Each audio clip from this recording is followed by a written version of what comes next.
Former President Trump and Vice President Harris don't agree on much, but one thing they now agree on is getting rid of tax on tips. When I am president, we will continue our fight for working families of America.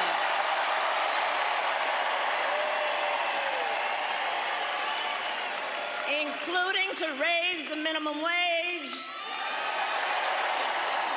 and eliminate taxes on tips for service and hospitality workers. I'm also doing no tax on tips. No tax on tips.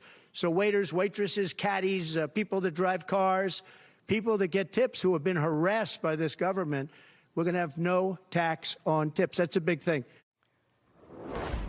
After the vice president made her announcement, Trump took to his social media site to accuse her of stealing the idea from him. With us now is CNBC's Dominic Chu. Dom, good morning. So no tax on tips seems pretty clear. It's a couple of word sentence that everybody can understand. What could it mean if it is implemented?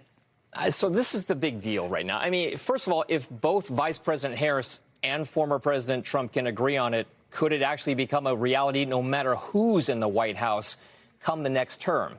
That's the big issue, and that actually remains to be seen, because it would literally take an act of Congress to make something like that, to make that sort of change happen for our U.S. tax code.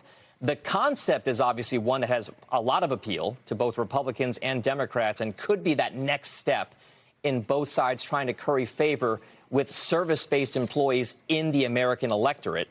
Now, Trump says that Harris, of course, is just trying to draft off something he proposed back in June when he floated that idea. Harris doing the same thing in Las Vegas, ironically enough, just this past weekend.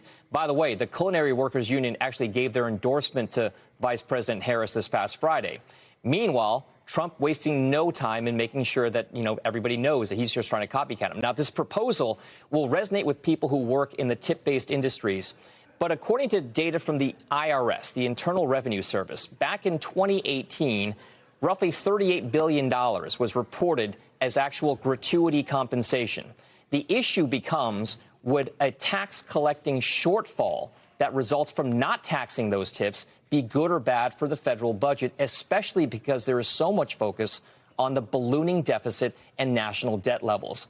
Then there's also the question about loopholes and the confines for which how you define those tips. Could other employees on Wall Street or elsewhere in service-type industries, if they don't actually make anything, lose those tip compensations as part of their things, as part of their compensation, Jose? So this becomes a big issue for, if you're going to do this, there's got to be a lot of loopholes you're going to have to cover up. Dominic Chu, thank you so very much.